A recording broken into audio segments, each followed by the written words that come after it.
So I just was like, well, I just had a real heart-to-heart with my leadership team. And I said, guys, we're in trouble. We potentially have a risk here. And they didn't believe me. My team was like, no way, we're way better. And then I remember on a Zoom call just loading ChatGPT up and showing them what it can do. And they were like, holy crap.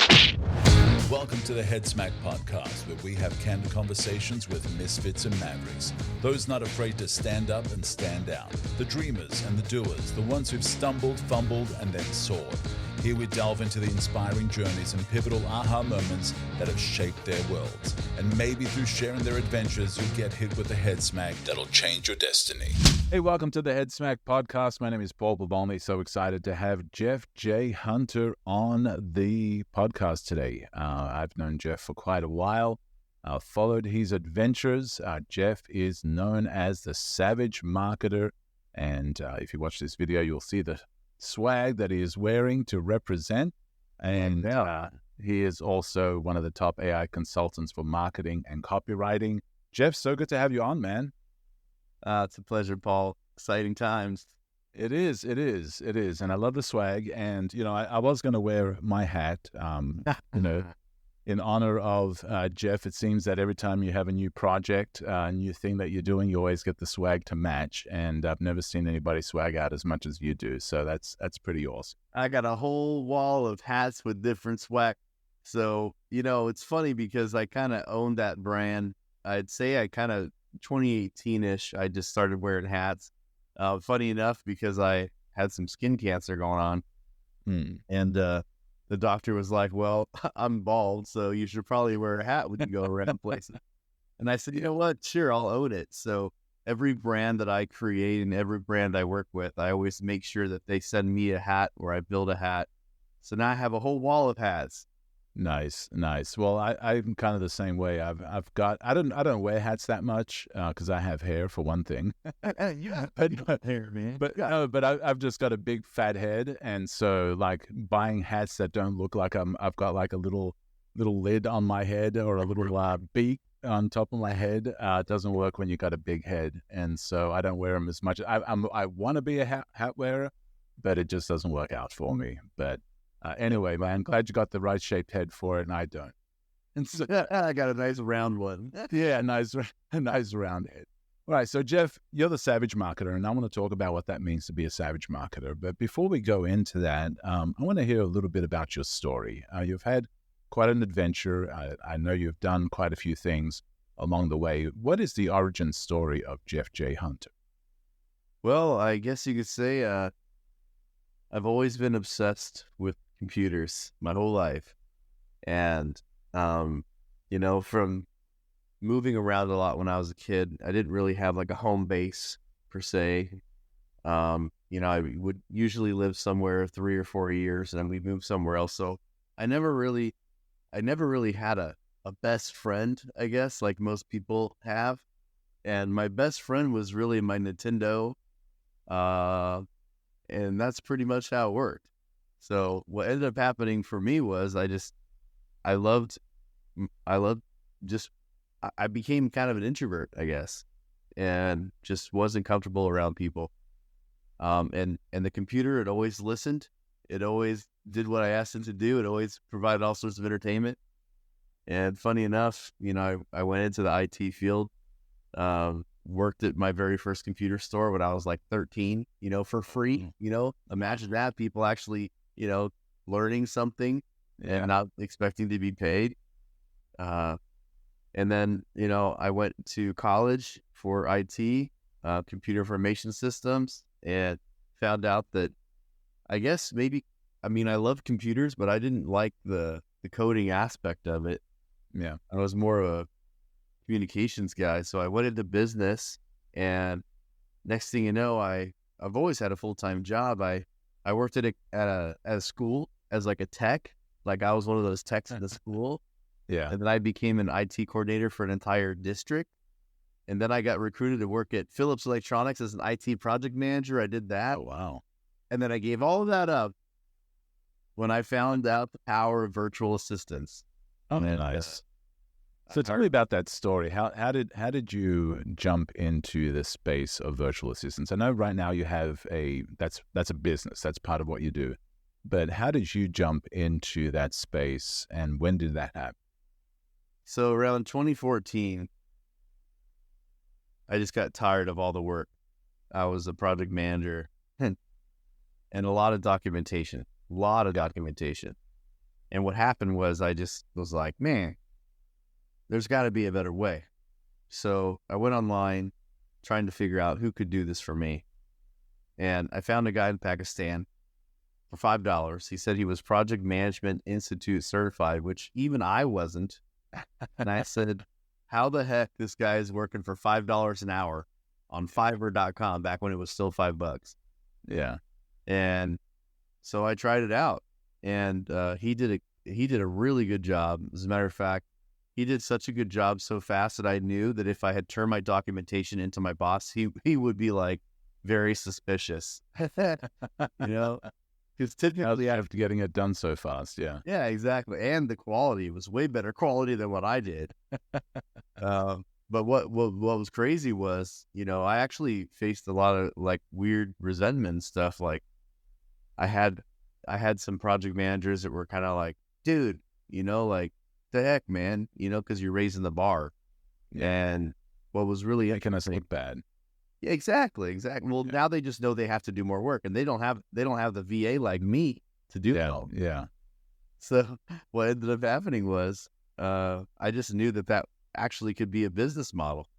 So I became a top 5 project manager at the company nationwide. Yeah. Wow. Basically, I started telling a couple people about my secret, about how I had a virtual assistant. They wanted me to help them find one, which I did. But then I found out that most people suck at delegation. They definitely weren't good at training. So they were basically like, hey, can I pay you to train my VA for me? Wow. And I turned that into a business. And now I have over 150 virtual assistants and VA staffer. And the funny part is I only work about 15 minutes a day on that business. I do a call from 9 to 9:15 every morning, and it runs itself. I have a leadership team that does the sales. They do the onboarding and training. They do the recruitment. They do the website stuff. They do the graphic design stuff. And so I get to do what I actually love to do, which is go back to computers and AI. Yeah. But so when it came to the job that you first employed a VA, how did the place that you work at, how did they respond to you using a VA? Like, that was 2014. It wasn't as big of a deal as it is now. In 2014, remote teams were still kind of a taboo thing. I remember when I first got hired there, my boss always told me, he said, when you go into the main office, don't tell them that you work at home. They look at you, they treat you differently. Yeah. Now, the other side of that was hiring your own virtual assistant, didn't go through HR, paying out of your own pocket. It was questionable, and even though I didn't violate anything, I still got written up. So oh, wow. I had 2 bosses. I had an operations manager who thought I was a genius. I had a regional manager who was like, dude, what the hell? Yeah. So my operations manager actually, he was really cool. And he actually wrote me on my LinkedIn, recommendations like, hey, he sent me a message like, dude, when I finally left, I just had enough. I became an entrepreneur officially in 2016. Yeah. Where a full-fledged, full-time entrepreneur, where I turned my side hustle into my dream. And, it was just, it was wild. The crazy part is, since you and I are so obsessed with branding, the crazy part was before I had left and I started branding myself a little bit more on LinkedIn. And I remember my manager called me up and said, dude, I noticed that you updated your LinkedIn profile. Like, what's going on? Oh, no. So yeah, that was my first time really feeling the scarcity that is inside these corporations and how much of a threat the personal brand people have is. to the organization.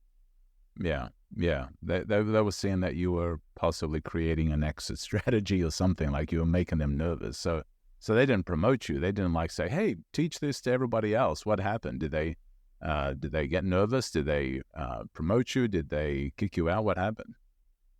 Yeah. Well, that's bringing back some memories right there. I do believe, well, there's a couple things here. There's a couple things here to digest. Number one is there's a lot of reasons why I left the job. One, I actually loved it. Like, it was my dream job. It was the best and last job I'll ever have. Yeah. It really was great.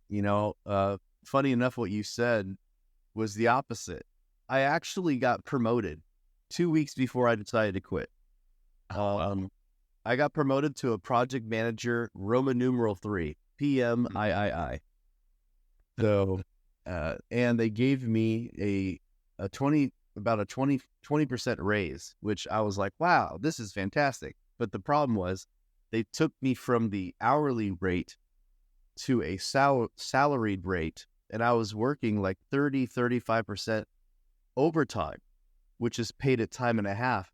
So actually, the reason why 2 weeks later I decided I should start making my exit was because after they promoted me and I got my first paycheck, it was less.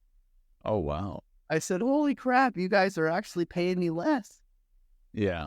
I thought they were looking out for me and that they enjoyed it.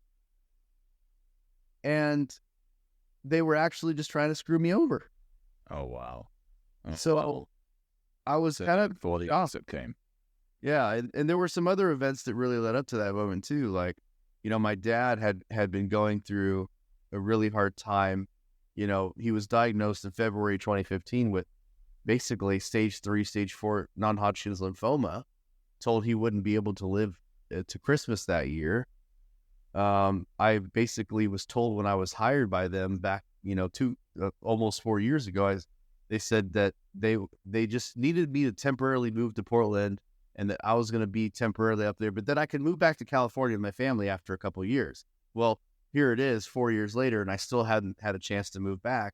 And when I put in my request, hey, my dad's dying of cancer, I want to move back, they said, sorry, Jeff, we just don't have anyone to replace you right now. Wow. And so that was your last job, huh? Now, was that your first job out of college? No. Matter of fact, I had 2 careers during college that people went to college to get. As a matter of fact, I wasn't even fully graduated from college when I was the IT coordinator for a district, and I wasn't even graduated from college when I started my job at Philips as an IT project manager. I was still going through like my last semester when they hired me. Yeah. And how long did it take you to graduate from college?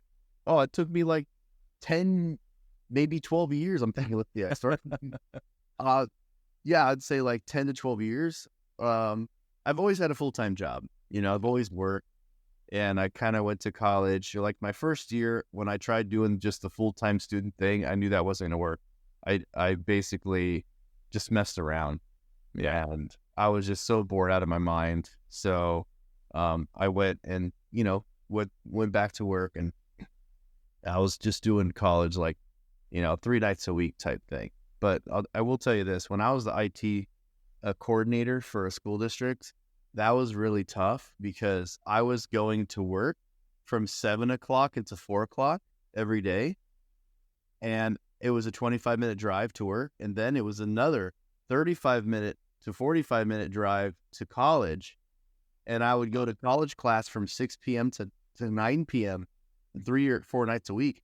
And I had to drive another 30 minutes back home. I did not have a life for like the last couple years of my college. Wow. Well, it sounds like you've always had hustle and grind as a part of who you are, from early on and through college and through having jobs through college, and then, working in IT, and then finding a VA to make your hustle and grind a little easier, which then led, of course, to starting a VA company. And so, that is a unique thing that you put a lot of effort into, a lot of work. You said you had 150 employees at this point. Yeah. Is that what? Yeah. And so when it comes to, using a VA, who is a VA perfect for and who is it not going to work for? Before we go into that, I want to talk about the entrepreneurial ADD. So you mentioned about how I've always been, hustle and whatever else not. And I think that some people, I think most of us, if we dig deep enough, we have this innate desire to achieve and do something, and some more than others. Like for me, they usually say, well, most people are either a stick person or a carrot person, right? Like you're either motivated because you see success and you're like, ooh, that's what I want. You see money and in power or whatever. Or you're like, damn it, I got to do something because if I don't, I'm going to get hit. Yeah. I'm going to do something because I'm about to get hit kind of guy. Like right now, I'd much rather be playing video games than even being right here. Like I'm a video gamer. Yeah, you know that. Yeah. So, so on that entrepreneurial ADD, what I've learned over the years is, and goes all the way back to my IT, up into project management, even to what I do now, is that you have to look at the order in which you get things done. Because the question isn't, do you need a VA? Who needs a VA? It's when you need the VA. Because I truly, and this not just because I own a VA company, I've helped hundreds and hundreds of people over the years, even people that aren't even my own clients, work on their own life to prepare for a VA. Okay. Yeah. And the ADD comes back to another acronym here: automate, delegate, delete. Okay. And in that order, by the way, okay, that's why it's ADD. And it's, by the way, even easier with AI now, right? Right. Because there's so many things you can automate with AI. There's so many things you can just automate in general, like email marketing. And now you can, your social media content, all sorts of stuff that you need to do that in the past you'd have to hire somebody to do. Okay. Right. So I will explain this order of the ADD. Automate. Okay. So what can you use AI to do right now before you hire a person? Because when you hire a person, there's a lot of drama that comes with that. There's them and their family. You're supporting someone else. Right. Right. Are you prepared? Do you have training materials to have them come on your business? Do you have enough work for them to do when they come in your business? Are you going to like that person? Then all the stuff that comes with that hiring the right person. Does this person work for someone else? Are they a freelancer? Are they dedicated to me? Do they care about my vision? There's so many things with humans. Right. AI is very simple. Can it do what I need it to do? Because see, the AI is never going to complain. It's never going to roll their eyes when you ask them to do it again because you don't like it how they did it. It's never gonna get sick or quit. It's never gonna get a boyfriend. It's never gonna try to poach your clients. Okay, so it's very important that the first step is automate. You try to automate as much as you can, and then what you can't automate. Okay, and there's a second step here. What you can't automate, or you can automate to a certain extent, then you can have your delegate, right? You can have your delegate, whether that be a VA or a contractor or whatever it is, come in and either take over the automation process for you. Like, for example, my assistant, her name's Jacqueline. She's written 70-something newsletters for me. She's never written a marketing email in her life. It's because I set up an AI that knows how to write newsletters and marketing emails. And I tell her, hey, can you write it? Can you write an email about whatever? She just uses my AI tool to write it. And she goes, hey, wow, how did I do? And I say, oh, you did a good job on it. Go. And then she goes into the automation, it's Active Campaign or whatever, and she schedules it up and she put copies and pastes it all in there and gets it pretty and makes sure my signature's right. Both. Right? Yeah. Now, the things that you can't automate and you can't delegate, it's something that only you can do. You either have to figure out what that last D is, because see, I said the word delete earlier. But the other word, if you're not going to delete it, is to do it. Okay? Nice. And a lot of people don't like to do things, like me. That's why you have VAs, right? That's right. So when you entered into the VA space, did the advent of AI make you nervous at all? Oh my gosh. Interesting you say that. I almost sold my business last year. I actually had an LOI from a client, a letter of intent, for a decent multiplier. Actually, the deal kind of stalled because I could tell that he wanted me to sell or finance it with my own profit. And I was like, nah, it's already a cash cow. So in November of 2022, when ChatGPT came out, I had a come to Jesus moment. I said, is my business going to be around? Because why would someone hire a VA from me in the Philippines for $1,500 a month, which even is already an incredible steal for what we're providing, pre-trained executive assistants that know how to do all sorts of stuff. Instead, they can just use ChatGPT for free. Yeah. I'm like, man, that's tough. So, it is. So I just was like, well, I just had a real heart-to-heart with my leadership team on that 9 to 9:15 call. And I said, guys, we're in trouble. We potentially have a risk here. And they didn't believe me. My team was like, no way, we're way better. And then I remember on a Zoom call just loading ChatGPT up and showing them what it can do. And they were like, holy crap. We should be nervous. Yeah. So I created an AI division at VA Staffer. We have our little VAstaffer.com shirts. It says AI division underneath it. I had it printed out for everybody. And then I flew to the Philippines in December.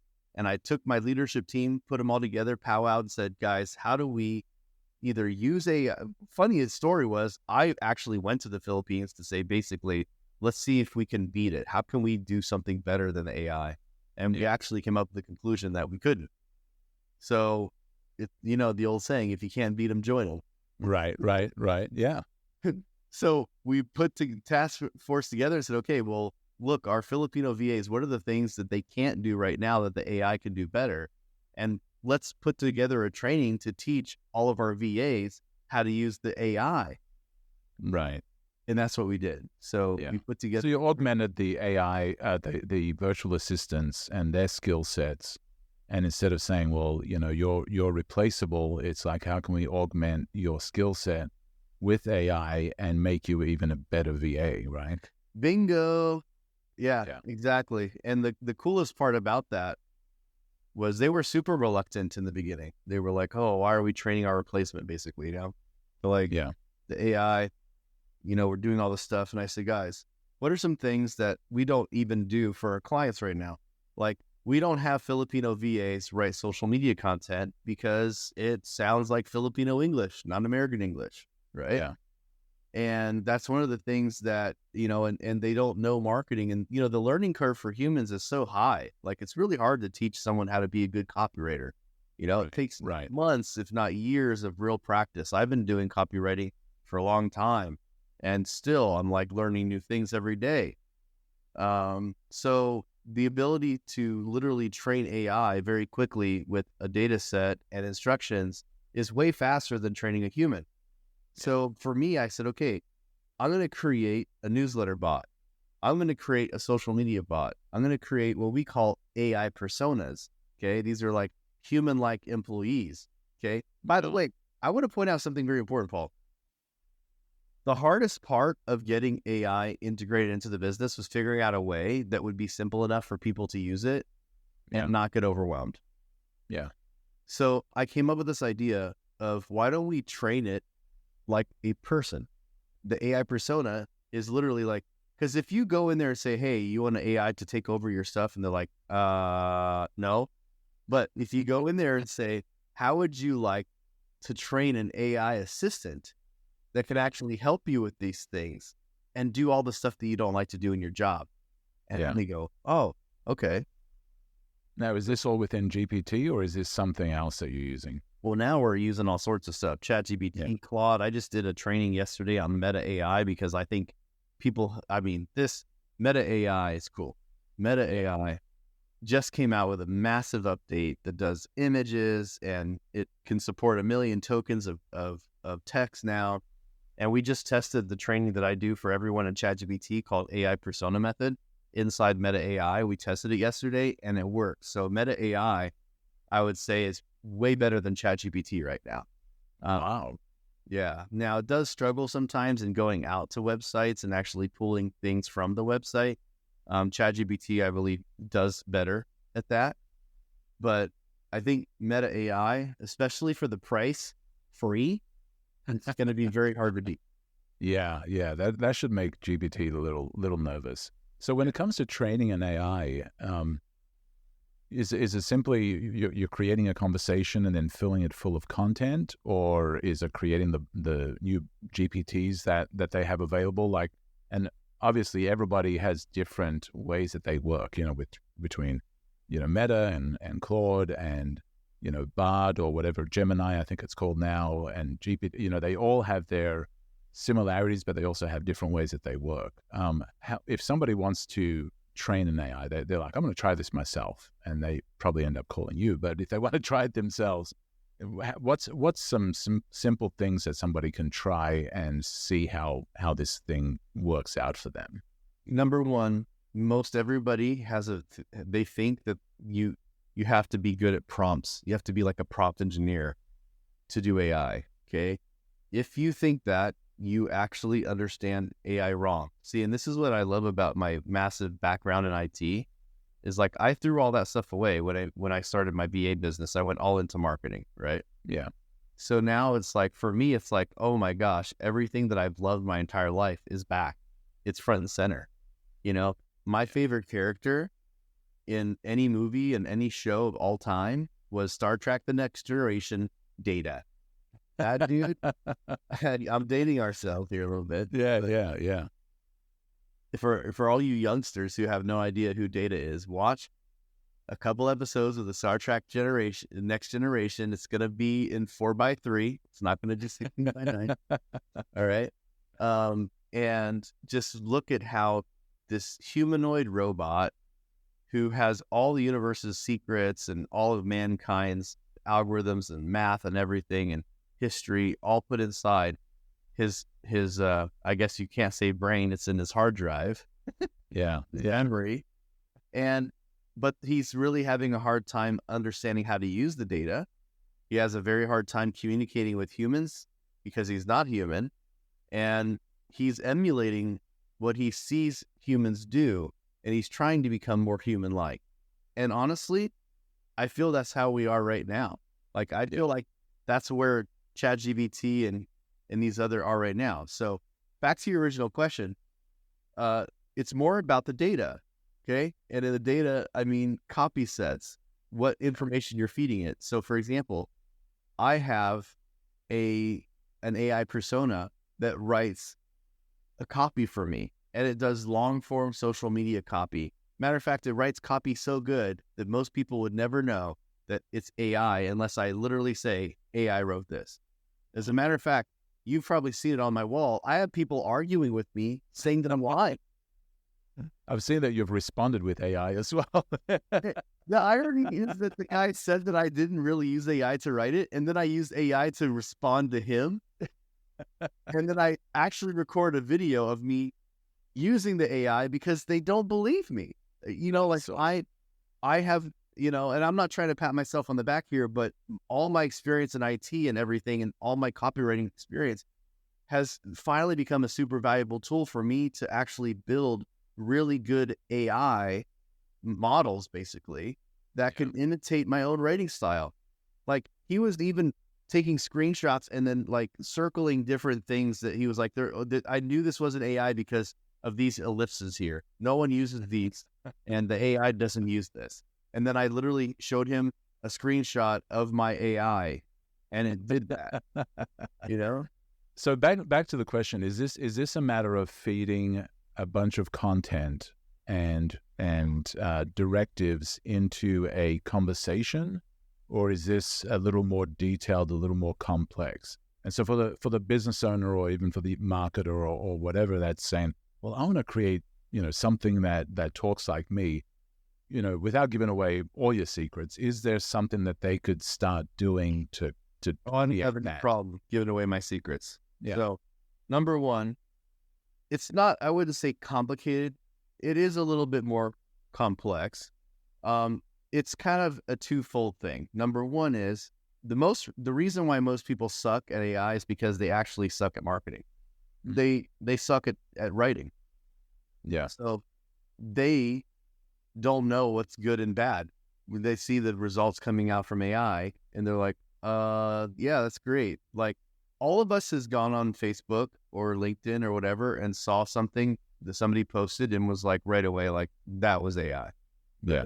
Like we all have that friend who never posts on social media, doesn't never use the hashtag in their life, but now magically they're posting like at least once or twice a day with hashtags. And we know this person doesn't know anything about Instagram or Facebook or hashtags. And we know it's AI, right? Yeah.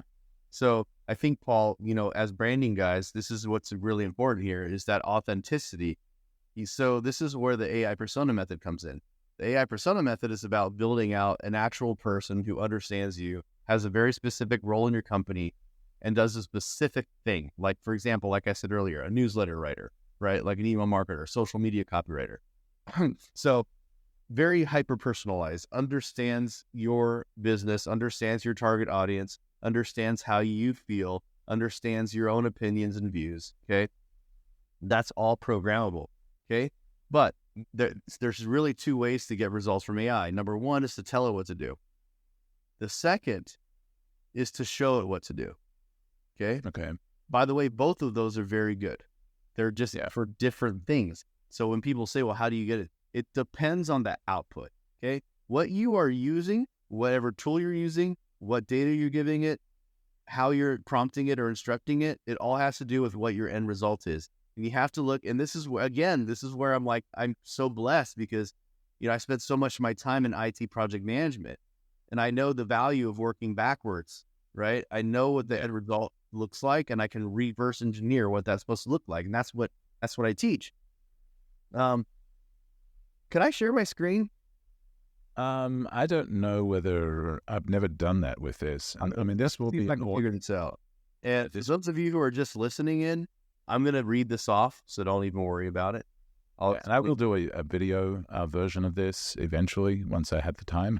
But it says there is a share at the bottom. Oh, I see it. Yep, I see it. Oh, we're good. We're absolutely good. Check this out. All right, you see it? We see it. Good afternoon, Jeff. So this is my Claude account. This is one of my favorite things of all time to do here.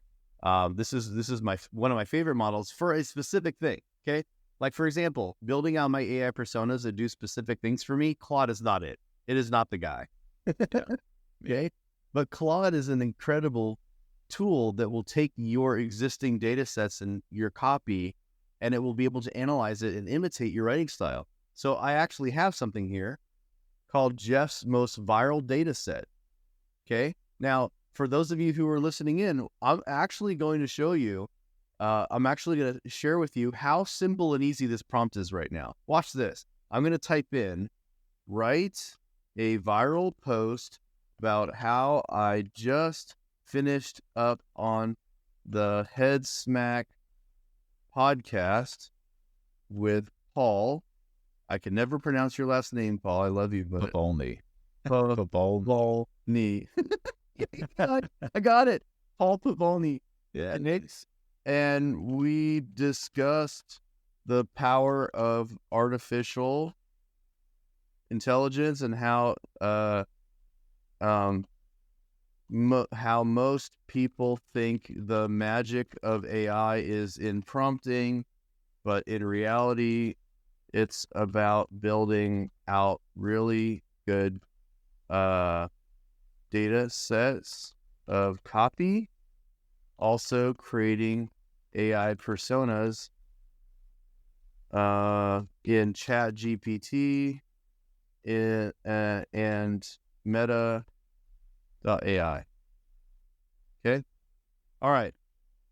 This is a pretty lackluster prompt because you notice that I'm not really telling it how to write. All I'm doing is I'm telling it what to write about. Right? Yeah. It's a very specific prompt. I'm just telling it, hey, write a viral post about the Headsmack podcast with you. I told it a couple key takeaways to put in there. But what's magic here, maybe it's better if you read it to your listeners. Yeah.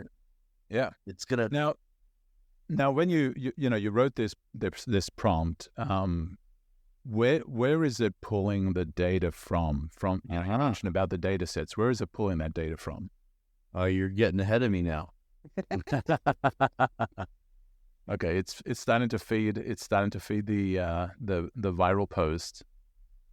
I mean, it's putting everything in single lines. Yep. It's all in single line by line, just like I write. And the sentences are so short, just like me. Look at this sentence right here. No is the sentence. So actually, I'll read this off and I'll explain it. Okay. Yeah. I just dropped a truth bomb on the Headsmack podcast, the real magic of AI that most people miss. I had an absolute blast on the Headsmack podcast with Paul. We dove deep into the world of AI and its transformative power of businesses and individuals alike. But here's the thing. That's a sentence, by the way. Here's the thing. Yeah. We didn't just rehash the same old talking points you've heard a million times. We didn't wax poetic about wonders of ChatGPT and potential of AI. No. We went deeper. We pulled back the curtain on the real magic of AI, the secret sauce that most people overlook. And it's not what you think. It's not about crafting the perfect prompt, although that's important. It's not about having access to the latest and greatest tools, although that helps. The real key to unlocking the power of AI, data. That's right. The magic is in the data, specifically in building out robust, high-quality data sets of copy. Think about it. AI models like ChatGPT and Meta are only as good as the data they're trained on. They only generate outputs based on the inputs they've seen. So if you want to create truly compelling, authentic, and effective copy with AI, you need to feed it the good stuff, the cream of the crop, the creme de la creme of copy. Oh, wow. And that's where most people fall short. They focus on the prompts, the parameters, the settings, but then neglect the foundation, the fuel that makes AI engine run. On the podcast, Paul and I really dug into this idea. We talked about strategies for curating and organizing high-quality copy data. We explored techniques for training AI models on specific brands, voices, and styles. We even dove into the concept of AI personas, creating fully fleshed out distinct personalities within ChatGPT and Meta. Imagine having an AI writing assistant that perfectly captures your brand voice, that understands your target audience on a deep, intimate level, that can generate compelling copy, engaging content, and persuasive messaging on demand. That's the power of AI personas. And that's just the tip of the iceberg. When you combine high-quality data with the latest advancements in AI, the possibilities are endless. You can automate and optimize your content creation process, personalize your marketing and sales efforts. You can even use AI to help craft your overall business strategy and direction. But it all starts with data, with putting in the work to build out those robust, relevant, high-quality data sets, with taking control of the inputs so you can master the outputs. That's the real success. The real secret to success with AI. And that's what Paul and I really hammered home with the Headsmack podcast. So if you're ready to take your AI game to the next level and you're ready to go beyond the basics and tap into the true potential of this transformative technology, it's time for you to focus on your data. It's time to put in the work, the care, the attention to detail that separates AI amateurs from the masters. It's time to build out those killer copy data sets and create compelling AI personas. Because when you do, the magic will follow. The results will speak for themselves. You will be unstoppable. So don't sleep on the power of AI. Don't fall into the trap of thinking it's all about the prompts. Embrace the real success to AI, and let's create some magic together. Wow. Hey. Wow. And that was all, like, it wasn't one big paragraph. It wasn't a series of paragraphs. Like, a lot of these are like, a lot of people post on social media. Everything is almost a sentence. And it did that. And even had some emojis in there. And I mean, it was, dude, that was crazy. I need to have that write my introductions or my summaries of my podcast, man. Absolutely. I've been really sucking at that. You know what, Paul? It's crazy. I used to pay somebody, I'm not going to say how much, but let's just say a decent amount. Okay. This is an American. Yeah. So just to listen to my podcast and then take the transcripts and then write show notes. Wow. One of my clients right now has a very big podcast production company, has dozens of podcasts that they do. And I've actually helped them over the past few months dial in the process with AI. And they have 14 people on their team that are involved in the transcription process to the show notes. And it's interesting because after we did our second call, and after the second call, they actually sent me a message and they said, "Hey Jeff, I know you probably have experience with this. We do not, but how do we talk to our team about how the AI can pretty much do their job?" Wow. And Wow. they spend thousands and thousands of dollars a month on people to do what AI can do in moments. And Wow.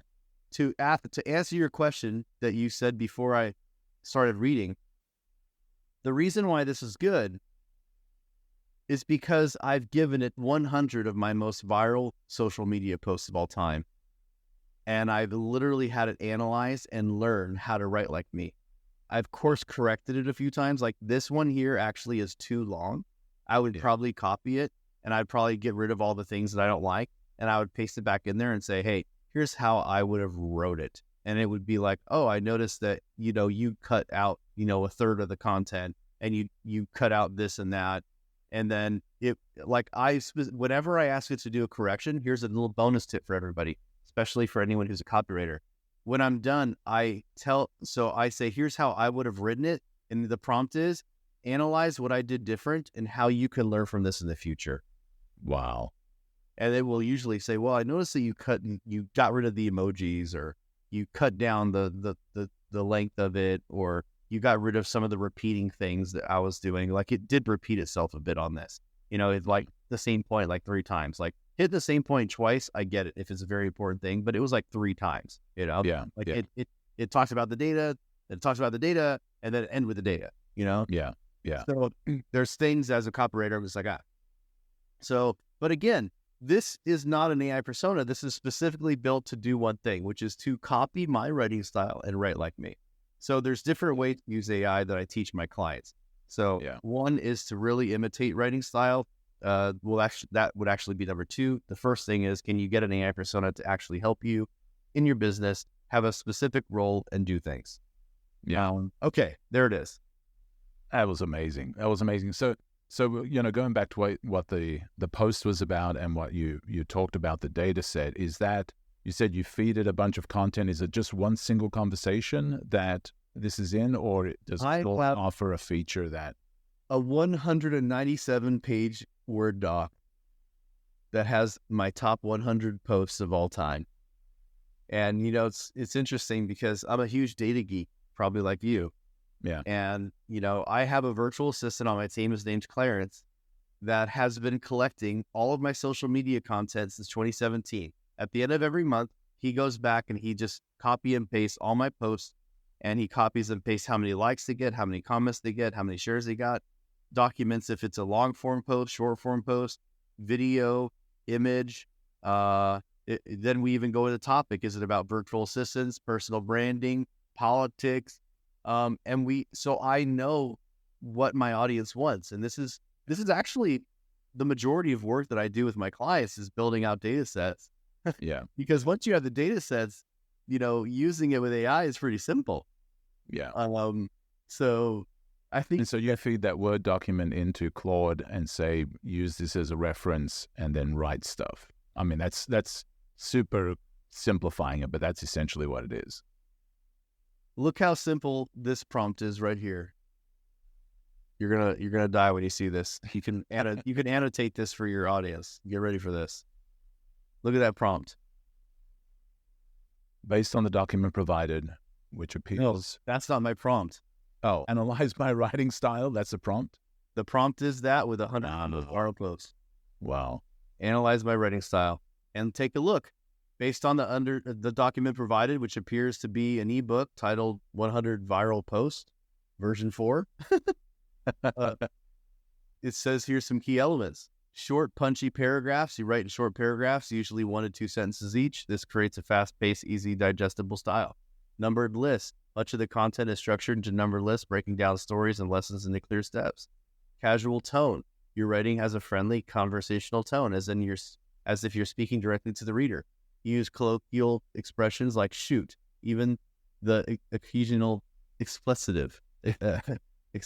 Expletive, yeah. Yeah. Powerful stories. You rely heavily on personal stories and anecdotes to illustrate your points. Repetition for emphasis. You frequently repeat words or phrases for emphasis, hammering home your main points. For example, I'm unique. I plan to stay that way.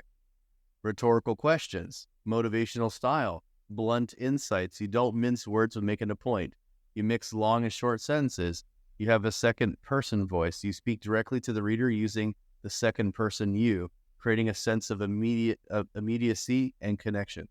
So already it's got a good feel for what I do, and it wouldn't be able to do so if I didn't have a big enough data set to understand. Right. And so that's and just like, the posts that it created, it is all about the data sets. And so collecting all this content, collecting all this information, and then asking it simply to analyze it.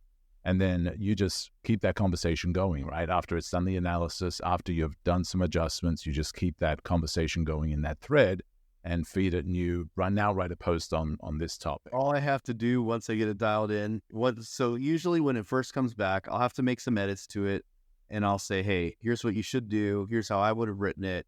But once it gets dialed in, then all I have to do is literally write what I did earlier, which is write a viral post about whatever.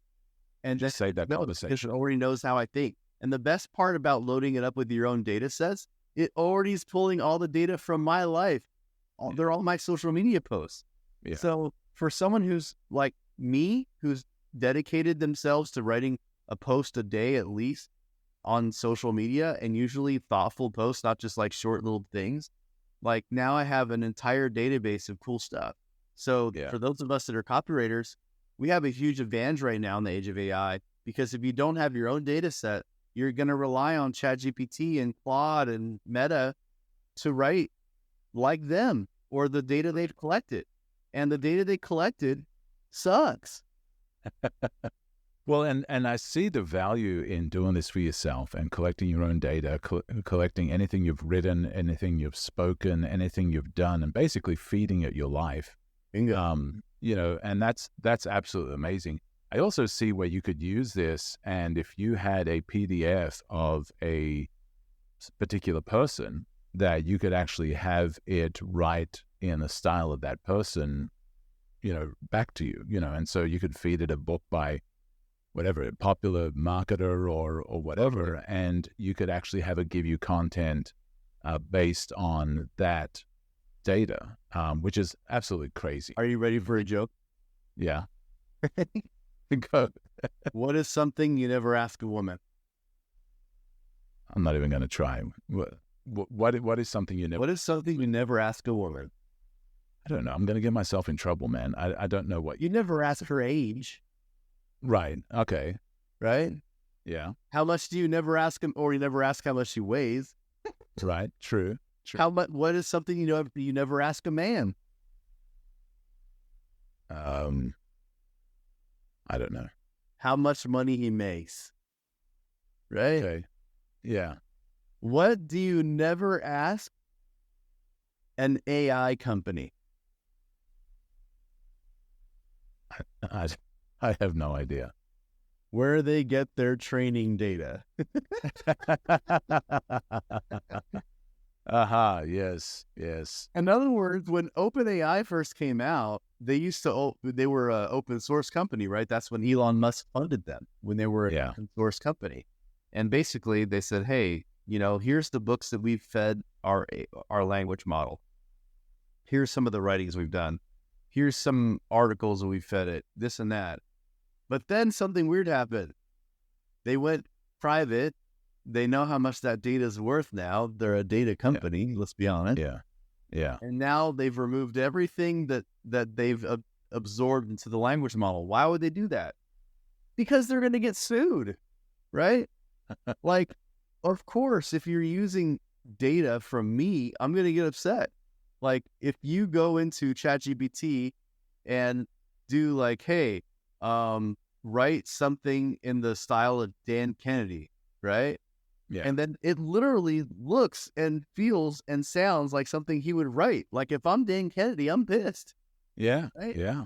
Right. Somebody could write his next book without him actually touching it. Right. And then what's to say, like you said earlier, you could just go to your favorite author Go to your favorite social media influencer, copy a bunch of their posts, put them in a friggin' Word doc, and then you can literally feed it to your AI and write like them. Oh my goodness. Wow. It's scary and it's awesome. I mean, that's the thing that people have, at least I've said it about AI. AI is like a really pretty snake. It's, it's like awesome. It's amazing. It's beautiful, but it could also have a dark side that, we don't have time to go into all of that, but even, just even the bias that sometimes AI will have that most people don't massive. realize. Oh, it's massive. Yeah. I mean, Google Gemini had a big flop not too long ago with their images. I thought you posted about it actually. Yeah. Where, if you typed in, a picture of the founding fathers, it was literally all like there was Asians and black and, all these people. There's not one white person. Right. And it was like they had such a strong push to push an agenda that it wasn't accurate anymore.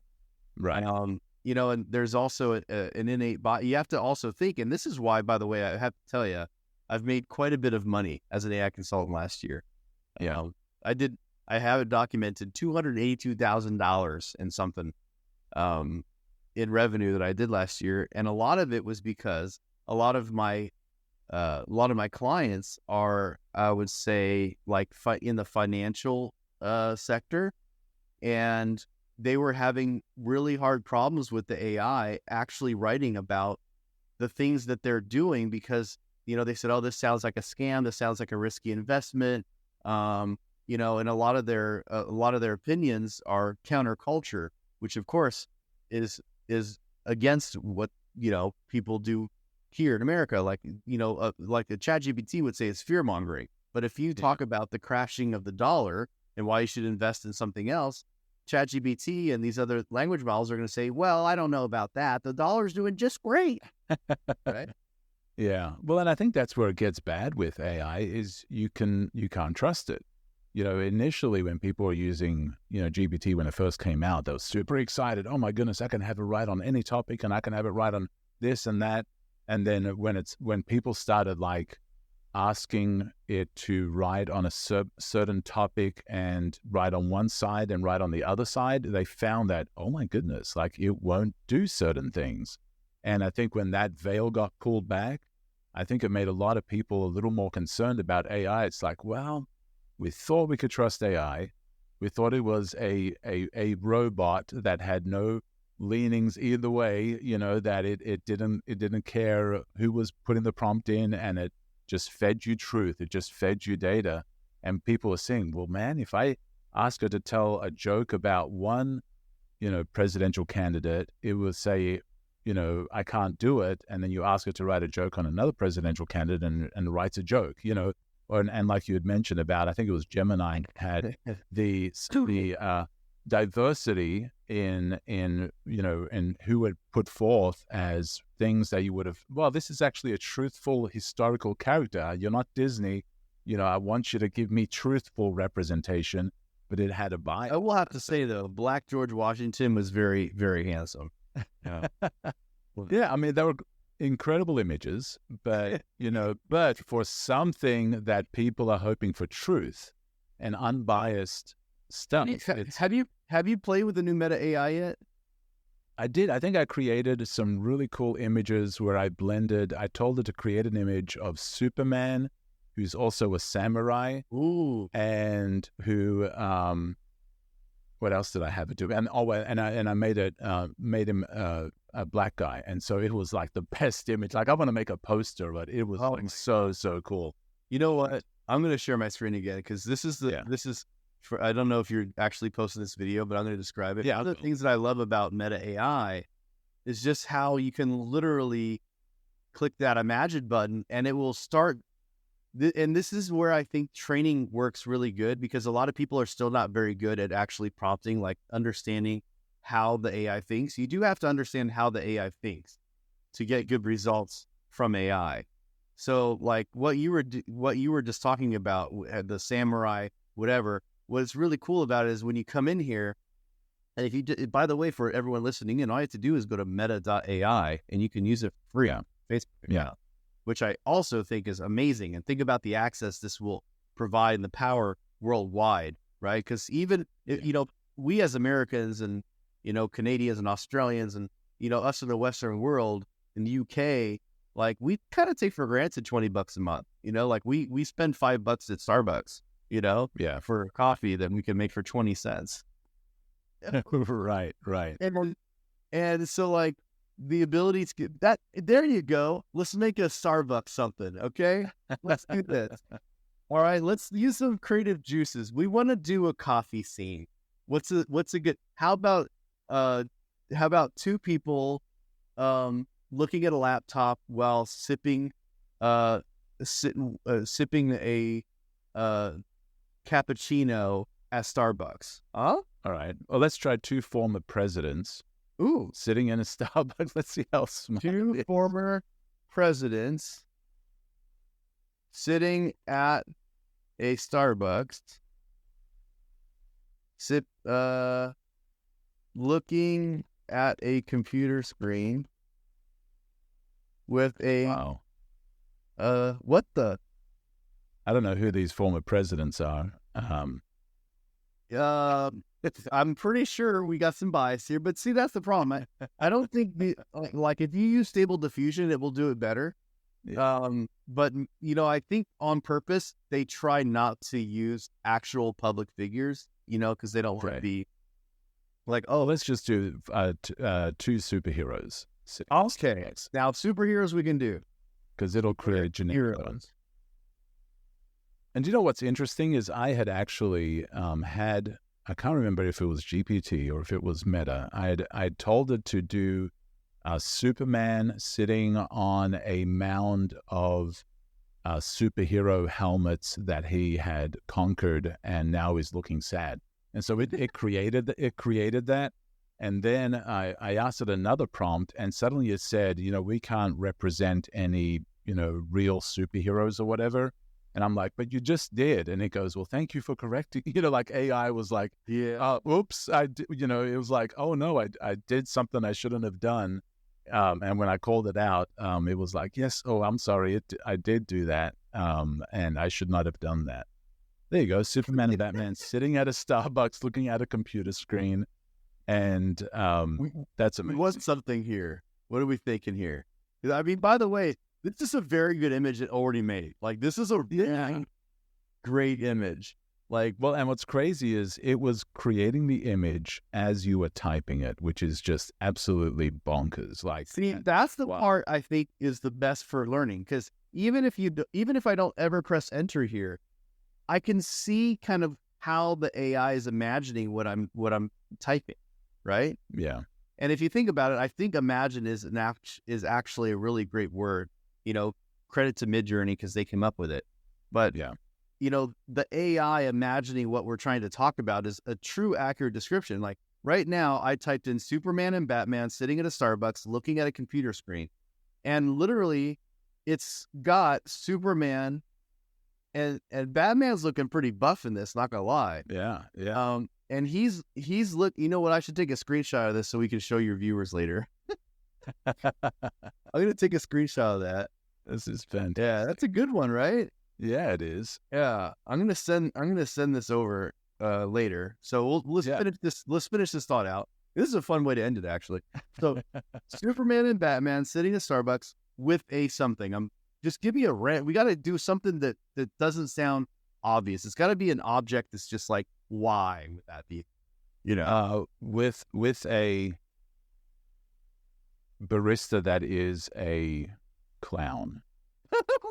Oh, here we go. Looking at a computer screen and the barista handing them their drinks, their coffee,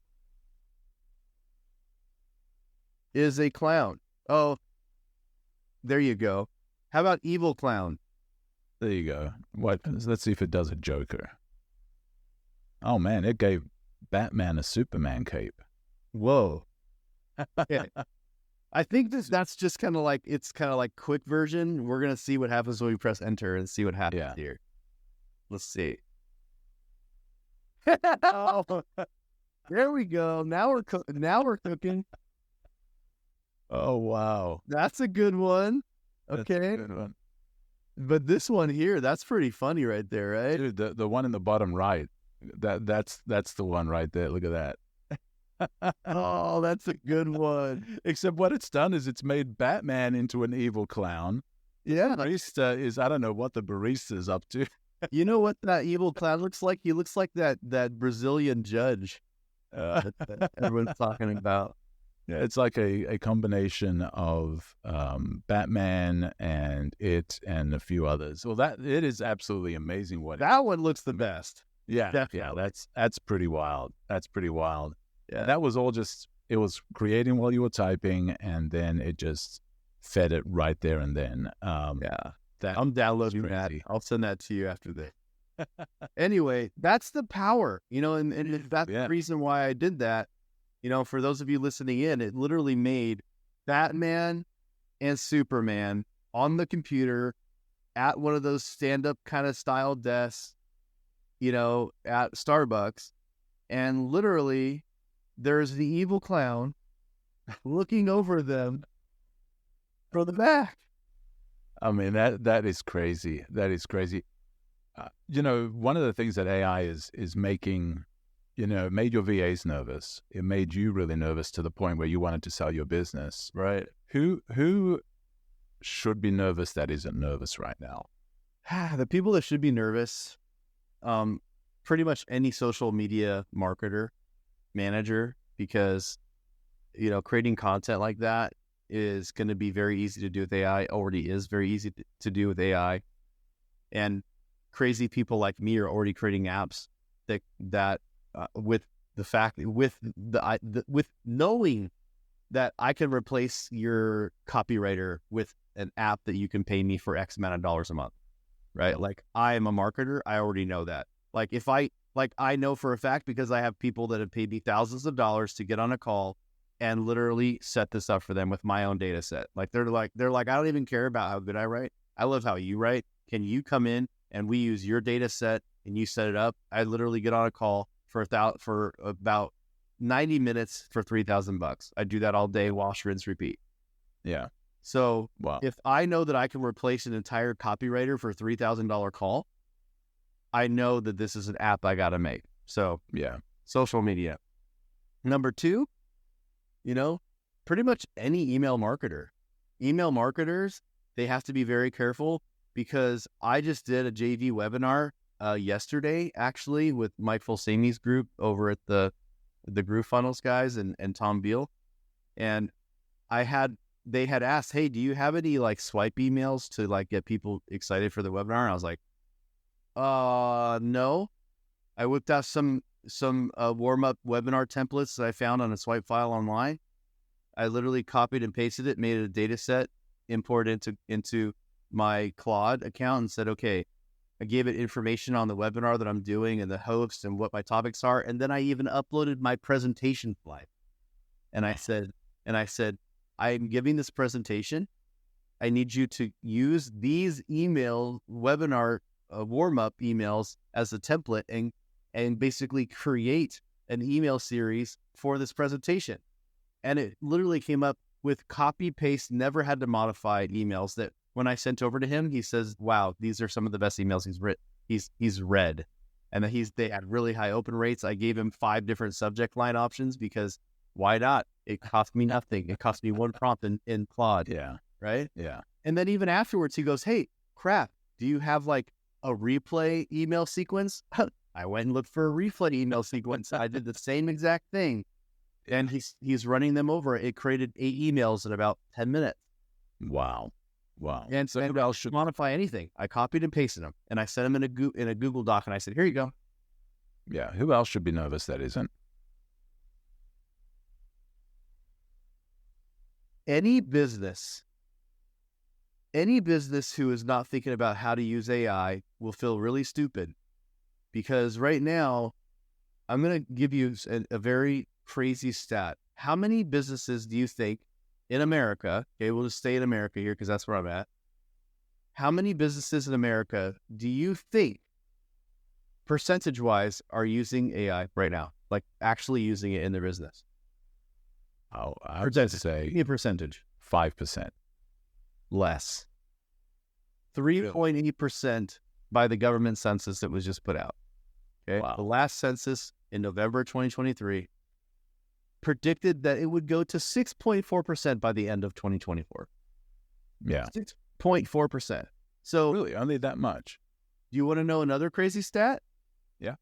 Business Insider just published a report that over 91% of employers are searching for someone who has AI or ChatGPT experience. So right now, there's 3.8% of businesses that are using AI. 91% of businesses want someone who knows how to use AI. I think the only real stupid people are the ones who aren't taking advantage of that, like me. Yeah. Like, I'm going to these businesses and saying, hey, what if I can help you out and show you how to use AI? Or, hey, I've redone my business, by the way. What I told you, I kind of alluded to that, but I basically rebranded my entire VA company to be AI-powered virtual assistants. So now we have the best of both worlds. Human VAs know how to use AI, right? So I'm already seeing what I call the AI disparity gap between the businesses that are using AI and that aren't. Yeah. We'll paint one more picture for any business owner, anybody who's not using AI. On average, all of us have the capacity to increasing our own output and productivity by 20% to 40%, depending on what type of work you do. Obviously, if you're a plumber, it's not going to help you that much. It might help you with the marketing side of it, but it's not going to do any plumbing for you yet. Now, if you're a pool guy, you're in luck. I saw there's already an AI pool bot. You drop in there, and it literally cleans your pool. It comes back up to the top and waits for you to pick it up. Okay. Oh, wow. So, but is that coming? I don't know. I have a robot that sweeps and even mops my tile floors. So maybe the plumber's coming next. But think about this. If you only got 20% increase in productivity at your work in a 5-day work week, that is an additional day of work. That's 6 days that you get in 5 days of work. The beautiful piece of this is that over a month, there's 4 or so days. There's 4.5 or so weeks in a month. That's almost getting an entire week of extra work every single month. And it doesn't cost you anything. You can use Meta AI for free, right? Wow. I did the math. It compounds. Yeah. In a 1-year period, you will have a 900% increase in productivity in your business. If you use AI. Yeah. Wow. Which means if you're the company who's not using AI right now, sure, it might not hurt, because it's only been a year, right? And not everybody's been adapting to it. Your competitors probably are barely starting to use it. You won't feel it right now. You won't feel that extra day a week right now. But in 12 months from now, when your competitor's getting 900% increased productivity, they're doing 900% more, you're going to feel it. Wow. And so you've got your finger on the pulse of what's going on with AI, because it's the core of what you're doing now. What do you see as being next? Like what's next for this? There's a couple things. First off, I think that Meta has been playing. I might actually put some money in Meta right now, not financial advice, because when Meta just came out and released Meta AI for free, I didn't, when it first came out, it kind of sucked. But now that I'm seeing, like, you can't even open up Facebook and not see Meta there, Right. AI is everywhere there. And Zuckerberg doubled, tripled, quadrupled down on it, because now we're finally seeing where the AI is coming. And I also think they have such a huge head start on one of their most big competitors that people don't think about, which is Apple. Apple released the Apple Vision Pro. Meta already has a $400 version of Quest, which is a wearable device that we just found out already is going to be integrating Meta AI. Wow. Their Ray-Bans they released, they just said that they're going to be updating a new version release that will allow you to use the AI at any time. So not only will you'll have augmented reality through the glasses, you'll be able to also click anytime you want and get it to do stuff for you. You'll have the access of Meta AI everywhere you go. And I have to tell you, Meta AI's update that we just played with is really damn powerful. Yeah. And I think I just recently saw an article where Apple is actually scaling back on its wearable headset. It's not doing as well as they thought it would. It's a $3,500 toy. Well, and they've started so late on it, and they've also not made it affordable for most people. The people that can afford it have been kind of dorky, walking around, riding in trains. It's kind of like, I don't want to be that person. So I think they've positioned themselves badly. But also they're just iterating right now. They're not innovating a whole lot. And I think Meta and Google are just like on top of it, just like this is the future. And Apple is like, maybe they'll do something like there's been no whispers of it. There's been hopes. And so, what Meta is doing is just amazing. Google is trying the space, but I think Google needs to be nervous in that I think people are going to stop using Google to search, and they're going to type in problems. That's a great prediction. Yeah. That's someone was just on so I have every Wednesday night, I have a call with my AI consultants in my program. And that was interesting because that's one of the things that popped up just now was that one of the consultants says she doesn't use Google anymore. Like, why would she? Because we have Perplexity AI, which is very good, by the way. If you haven't used perplexity.ai, it's really good at finding credible sources and doing searches off credible sources. It's better. And it fills through all the, like Google really tries to control what you search for and what shows up. And people have learned to manipulate it. Right. And Perplexity AI just does a better job. It actually scans the internet. It really looks from a contextual, uses AI to scan instead of an algorithm. Like, technically it's all an algorithm, but it uses AI to scan and analyze and say, is this actually what this person's looking for? And it's really good at coming up with stats and things like that. So, I think, Google does have kind of a wake-up call coming if they do not.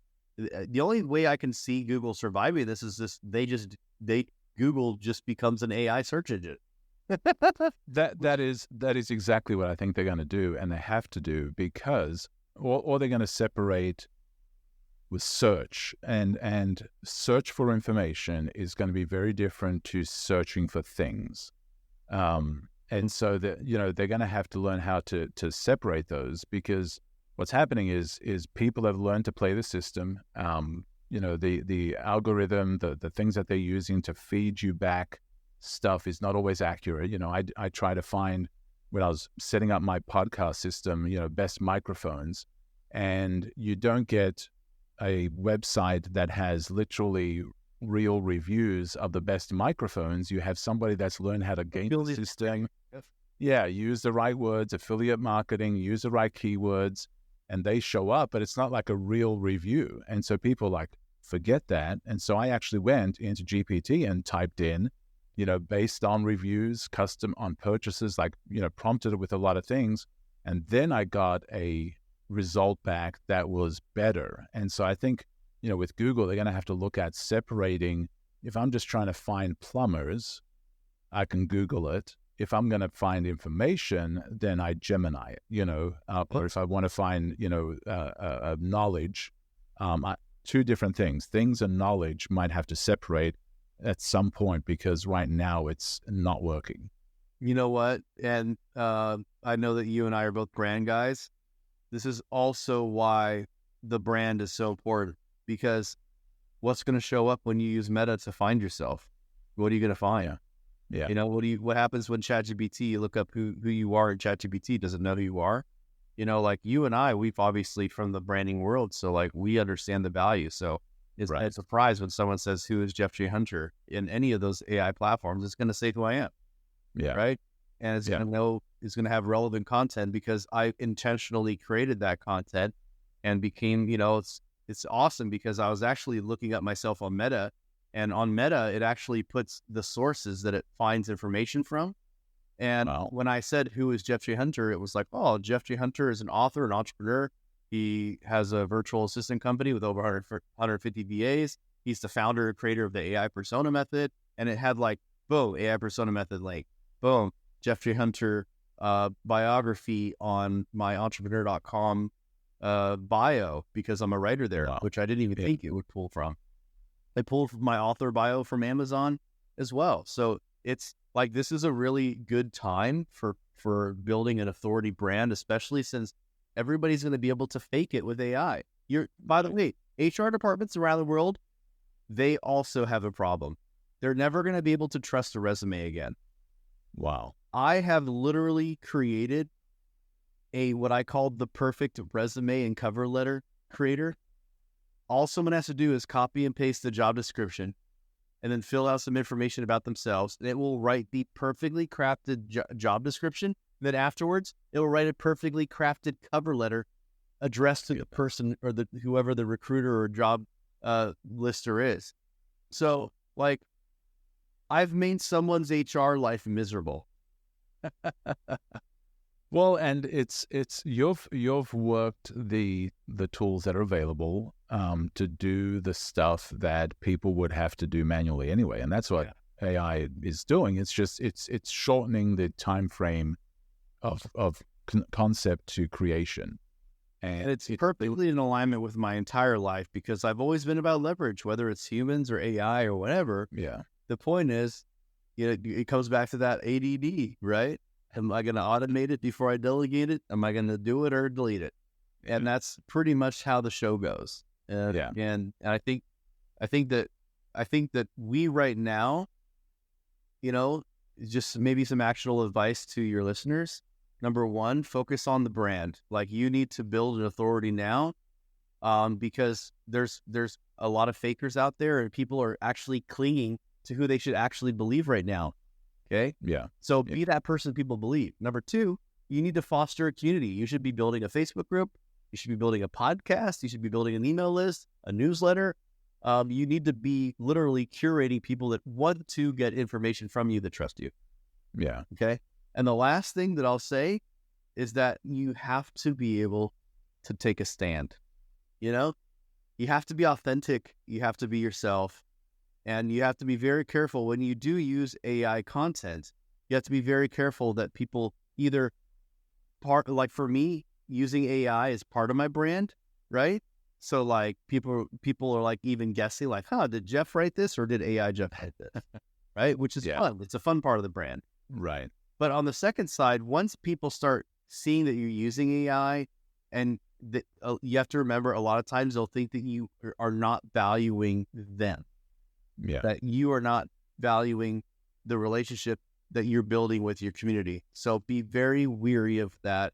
And there's a right time to use AI, and there's a wrong way to use AI that will damage your brand. So yeah, that's awesome, man. Well, I appreciate your time. I'm going to kind of close out with one final question. You've had quite a journey. You've had quite a bit of experience in the stuff that you've done, and it's kind of all converged into who you are now. What would you tell to somebody that's like you? What would you say to that person that's where you were? What would you tell them today? I would say, think about what you're doing, because it's almost like being red-pilled. Like, once you become an entrepreneur, it's very hard to go back. When I was in my situation before, I thought I was good, and I had a nice, cushy 6-figure job. They gave me all the golden handcuffs you could think of: company car, company computer, company credit card. Never had to pay for gas or food or nothing. Yeah. And I got a nice salary, 6 figures, right? And when I left, I just wished I had saved more money, and I wish I had prepared more, because it took like 1 month before I was broke. Wow. So when you start a business, I don't think most people realize how costly it is.